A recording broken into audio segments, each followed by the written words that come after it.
Zoe, welcome to the Green Ginger Club from what I hope is a sunny Yeah, Switzerland. thank you. It's actually a really lovely sunny day here. It feels like the beginning of summer. Now, you've had a pretty incredible journey starting off as a busker in Camden through to getting a license on the London Underground. How did that happen? Well, yeah, I started off before I'd even done any gigs or anything. I just started busking on Camden Canal because my parents worked in Camden Market, and I figured I'd give it a go. And I started busking there, and eventually with a terrible like £50 guitar or something, and eventually managed to get enough money to buy myself a proper guitar. And then I started doing some open mics and gigging. And then I took part in this. It was this competition called I think it's called the Big Busk. It's run by the Mayor of London, and you apply and you go and like kind of busk in lots of spots all over London. And if you make it to the next stage of the competition, I didn't win or anything, but if I made it to the stage where you got fast tracked to apply for a license on the Underground, which is incredibly competitive, and they make you wait for years normally to get a license there. So I was just really lucky with my timing there that I managed to get a license because it's really difficult to get a license normally. Well, you're obviously not doing it now because you're in Switzerland.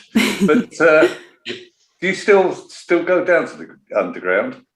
Yeah, up until the lockdown hit, I was busking pretty regularly, to be honest. Pretty much every week, I did that as a kind of supplement to my gigs in folk clubs and venues and things like that.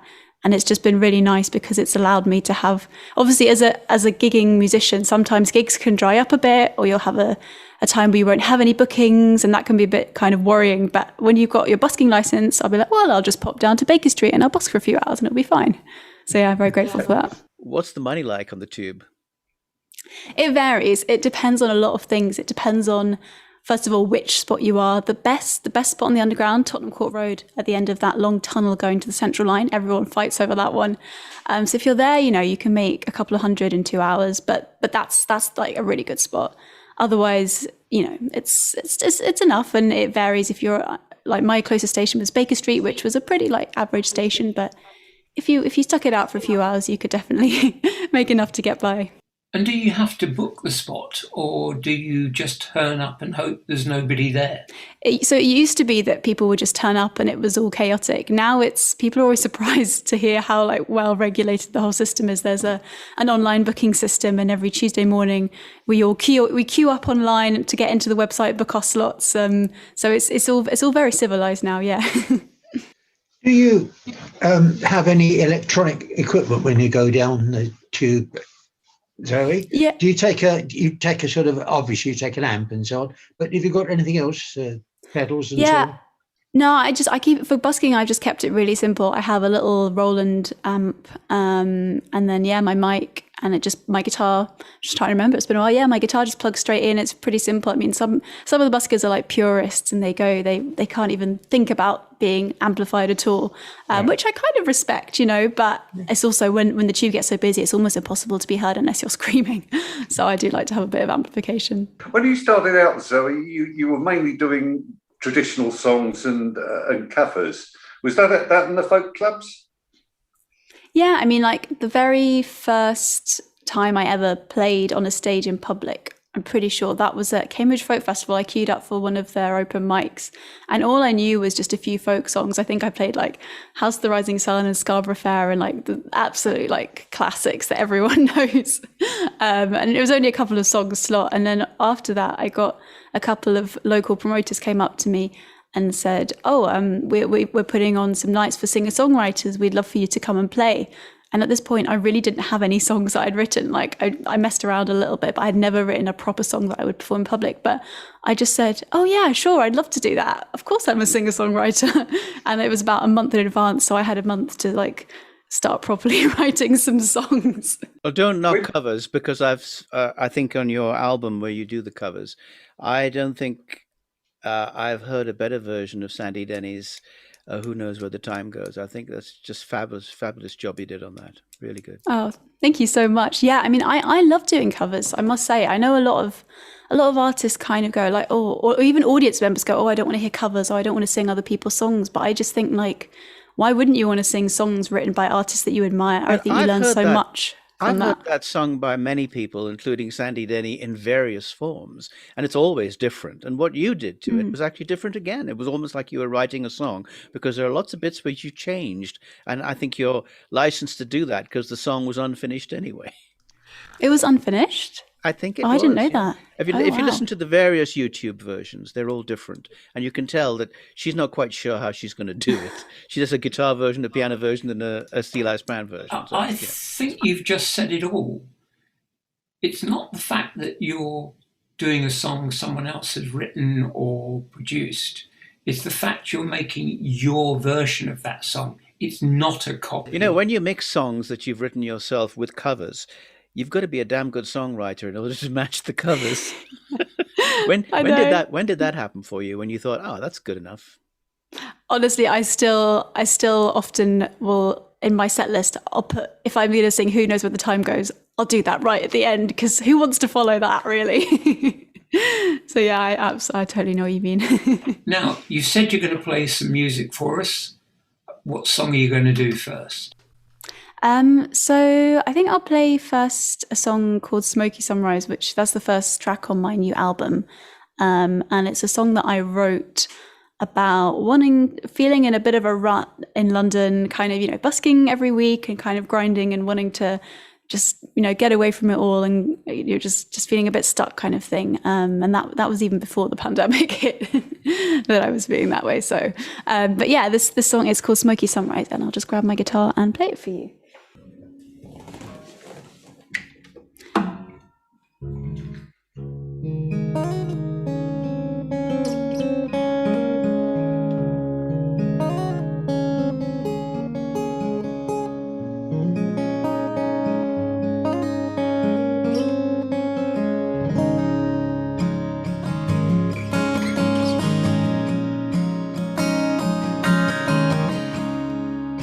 It's another rainy late December Saturday. I'm dreaming up some ways that I can fly away, while I'm singing carols, singing songs they want to hear. I suppose it's been a year, but it feels like a day.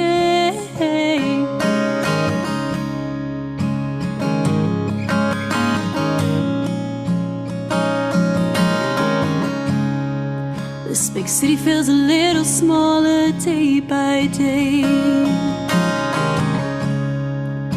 but I know there's a million reasons more to stay. I don't have delusions, I've just got a wandering mind. Can't leave this place behind, or will I fade away?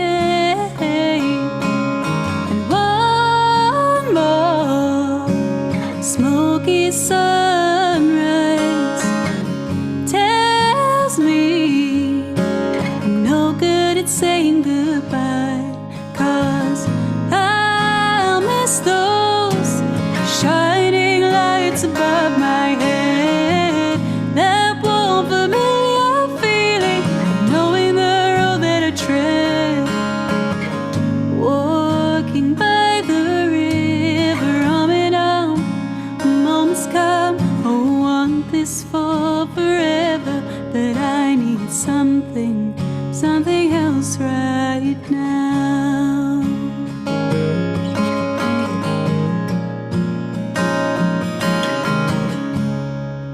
There must be a way to beat this restless feeling down. Only Joni knows how blue I'm feeling now. So I'll keep on singing those same old happy tunes. It's the same old tired news, and we've heard it before. And one more smoky sunrise. I know I'm no good at saying goodbye, 'cause I'll miss those shining lights above my head, that warm familiar feeling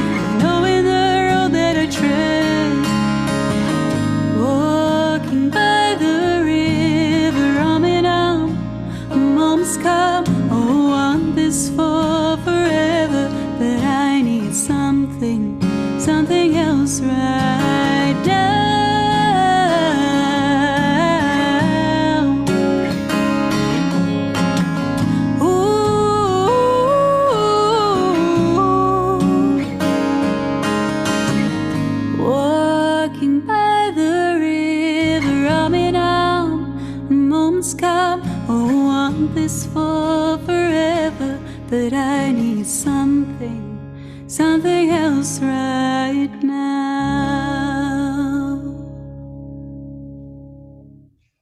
Oh, great song, great performance. Great performance. Oh, thank you. Thanks very much. Which, Zoe, that's pretty sophisticated guitar playing there, and some very nice sounds coming out of it. When did you learn, and how long have you been playing?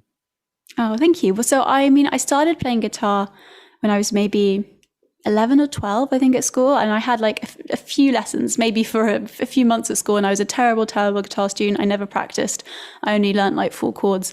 And then a few years later, I came back to it on my own and just decided to, properly practice guitar. And but you were playing there was very kind of Joni Mitchell. What tuning were you in? Yeah, so the reason I got into alternate and open tunings was actually because of Joni Mitchell. I wanted to learn one of her songs. I think it was Little Green, actually. It was either that, and at the same time, someone who I knew from a more kind of Irish folky background showed me the Dadgad tuning as well. So I learned Open G from Joni, I learned Dadgad from the trad folk world, and from then on I was hooked, and now I play in about 6 or 7 different tunings, and I can't stop. Every time I discover a new tuning, I get really excited and I want to start messing around. Please. So this one was actually C, G, D, G, C, D. I don't even know what you call it, but I saw Martin Simpson play some songs in that tuning. And I saw him he had a video online showing some ways that he was messing around with it. And I thought, wow, that sounds so nice. That like bottom C, like dropping it all the way down there just gives it such a like rich resonant tone, and you can do so many interesting shapes. There's a chord change you had in there, which you can't do in normal tuning. Yeah, going from the verse to the chorus, I have there's kind of a key change. Yeah. And one of the reasons I love working in open tunings is because sometimes you just come up with things that you wouldn't have if you were thinking in terms of, okay, this is G, this is C, this is D. I would never have come up with that. But because I don't know the tunings that well, I'm not as familiar with them as standard tuning, I'll just mess around. I think for that chorus, I just was sliding a shape up and I was like, ooh, this is weird, but I like it. You realize you were giving yourself a big problem on performances, though. You've either got to have a bazillion guitars, or else you've got to be able to retune pretty damn quick. Yeah, the dream is to have as many guitars as I play in different tunings, but I'm not there yet. So for the moment, I either have 1 or 2 guitars for a gig because I don't drive, so I travel everywhere by train. So it's a little, I can't really lug any more than 2 guitars with me. So I've just had to get used to tuning while I talk, but I'm still terrible at it, honestly. I still ramble on and talk absolute nonsense and still get my strings out of tune. It's a talent that I'm yet to master. Zoe, you've played one song. What are you going to do as your next one? So I think next I'll play you another song from my album that I wrote. It's kind of about some family history. I wrote it about my great-grandmother from Slovenia. Her name was Cecilia, or Cecilia as you pronounce it in Slovene. And basically, her kind of main goal in life originally was to become a nun. This is what she really wanted to do, and through a series of mishaps, this didn't come to be. But all through her life, despite a lot of things going wrong and a lot of difficulties, she remained a really kind of positive and loving person. And my grandma and my mum were telling me about her because I never met her, and I thought, I want to write a song kind of just about her life as a little tribute to her, because ultimately I'm quite pleased she didn't become a nun, because if she did, I wouldn't have been born.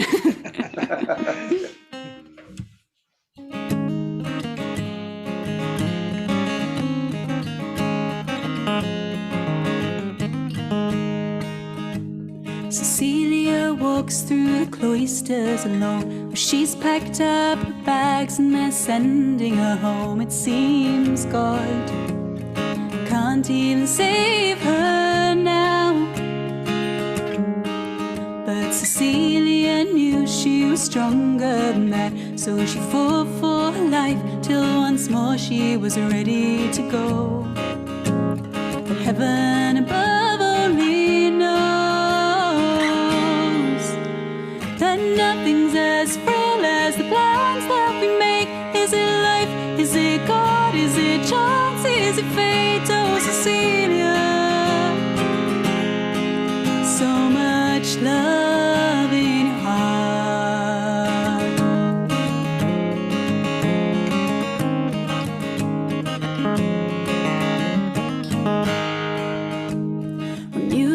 death came and knocked on the door.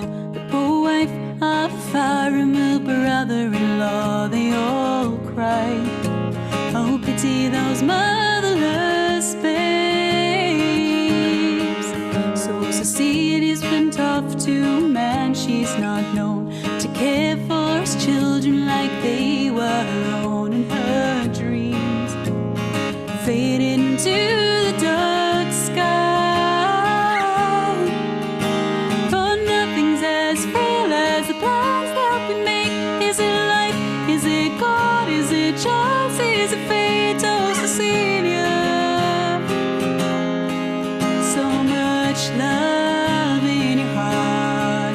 What if you had the freedom to go your own way? Even then, was it truly your own? All the same, oh, Cecilia, so much love in your heart. As the years slipped away, she lost her old longing for yesterday. Then one morning she brought a baby girl to the world.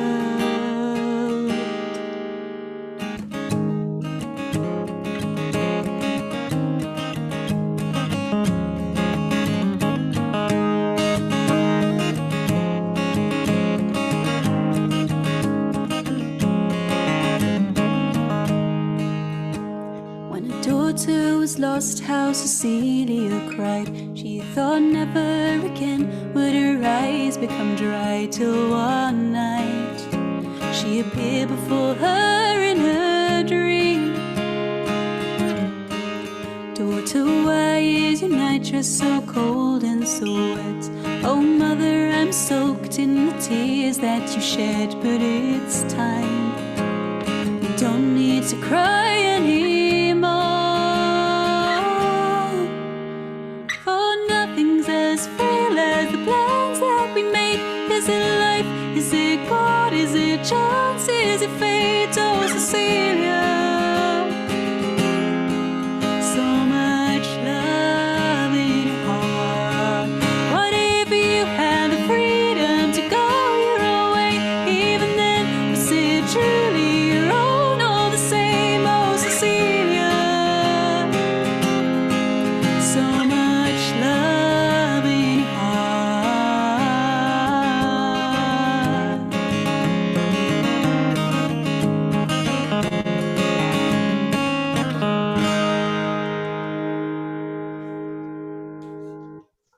Oh, Oh, thank you so much. can you remember how long it took you to write that? Quite a while. I wrote this one over like a couple of weeks during lockdown. Actually, I'm a bit like that with songs. I'm not one of those people who can write a song in a day and just sit down, write the lyrics, write the tune, and then forget about it. I do it bit by bit, and I sort of agonize over it and come back to it and rewrite stuff. And yeah, sometimes it takes me weeks and weeks to write a song. Louis had some that have taken him years. The longest one was 4 years. Oh, well, that makes me feel a bit better then.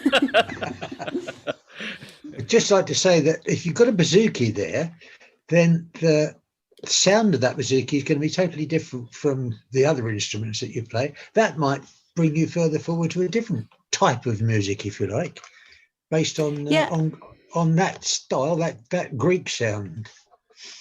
Yeah, that's What do you a think? good point. Sometimes just trying something completely different, moving away from the sound that you're used to can And definitely spark also- inspiration.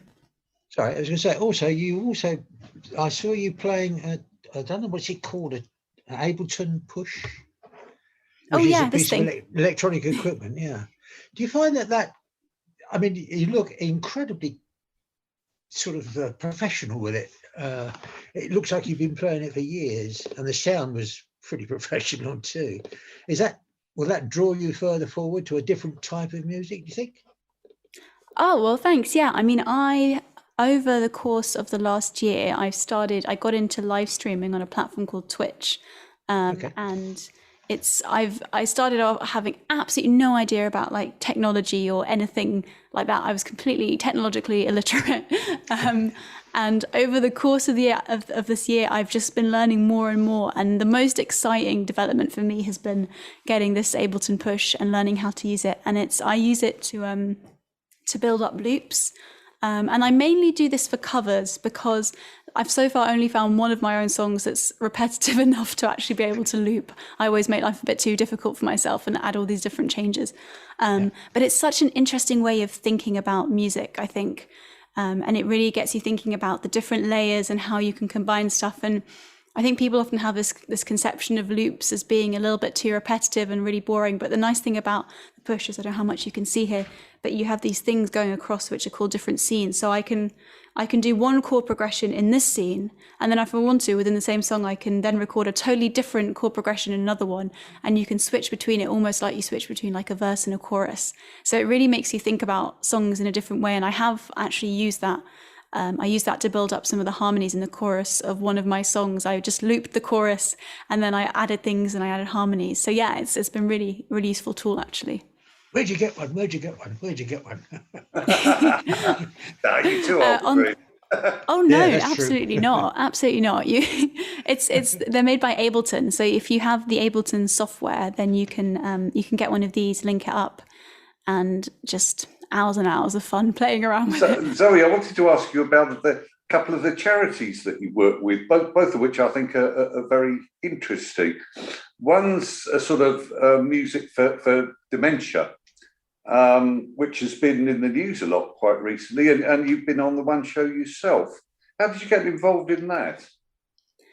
Yeah, so I work for a charity called Live Music Now, and they sort of train up early career musicians to give interactive performances and workshops and concerts in the main two settings that we do are care homes, often care homes for people with dementia, and then also schools for special educational needs students. And I think the reason I got into it was that they were just doing their call out for auditions, and a few friends actually that I knew had worked with them, and also Maz O'Connor, who's a fantastic singer-songwriter that I followed. I saw her tweet about it and I thought, well, this looks interesting. So I just sort of saw it from there, because I think quite a few musicians in the sort of the folky scene have been taking part in that.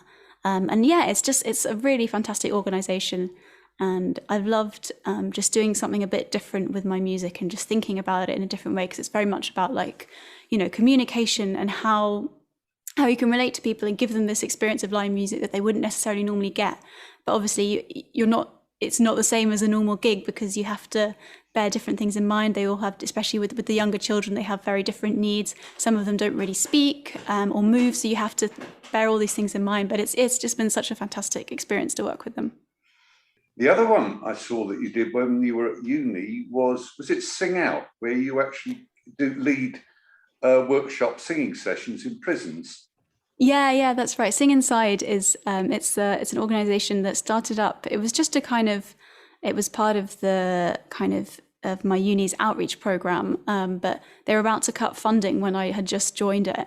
And so myself and the rest of the committee at the time undertook the 3 Peaks Challenge, where we had to go up and down the 3 tallest mountains in each part of the UK in 24 hours to sort of raise money to get it going as a proper charity.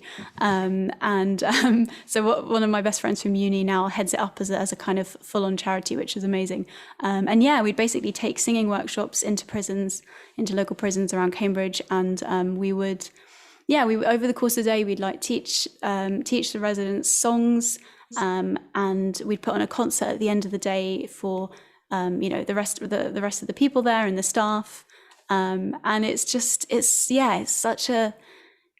found it very, very humanizing and very interesting to actually go and meet people that you sort of don't really think of as people. At least that's not the way they're portrayed in the media in a way. And I think music is such an important part of it can be such an important part of rehabilitation, of making people feel like they can be part of a community again, making them feel like they can kind of reach out to people in that way. So yeah, it's been amazing to work with Sing Inside.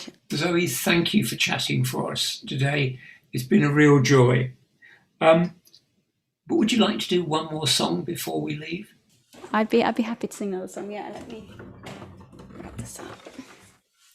Yeah, so this is another of my busking songs actually. I wrote this one because when I was busking on the underground, there are often a lot of homeless people who would be in the underground, and there was this message that they'd always play on the tannoys, which was like went something along the lines of begging is not permitted on the London Underground. Please do not encourage this behaviour.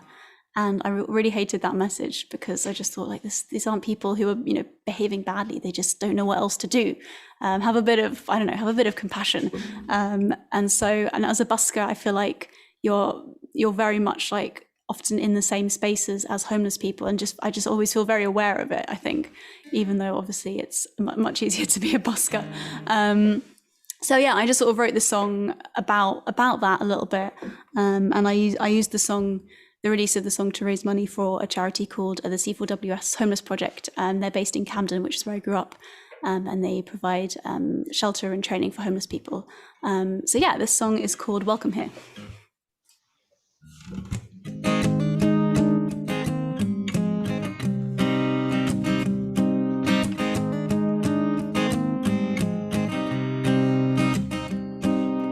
Cold blows the wind through the busy streets.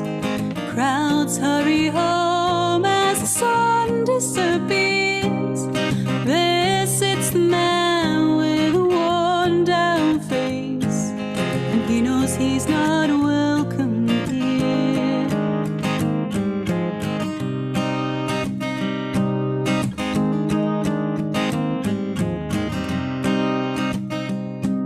The street singer smiles as the coins rain down. Those cheerful choosies are guilt and our fear. We all turn our heads from the man on the ground, and he knows he's not welcome here. But there's a light in the darkness. There's a song in the sound. There's a voice in the silence, and it's time we listen now.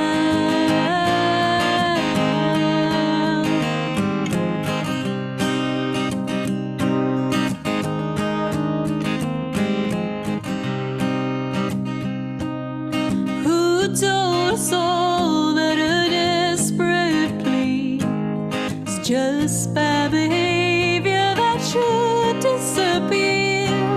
And who made the rules on the price of life and who said they're not welcome here? But there's a light in the darkness. There's a song in the sound. There's a voice in the silence, and it's time we listen now.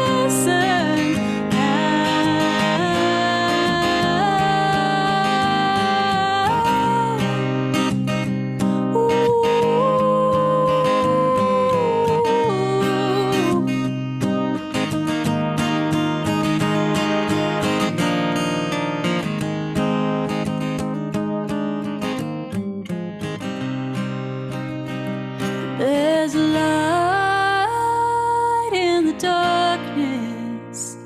There's a song in the sound. There's a voice in the silence, and it's time we listen now. There's a light in the darkness. There's a song in the sound. There's a voice in the silence, and it's time we listen now. There's a voice in the silence, and it's time we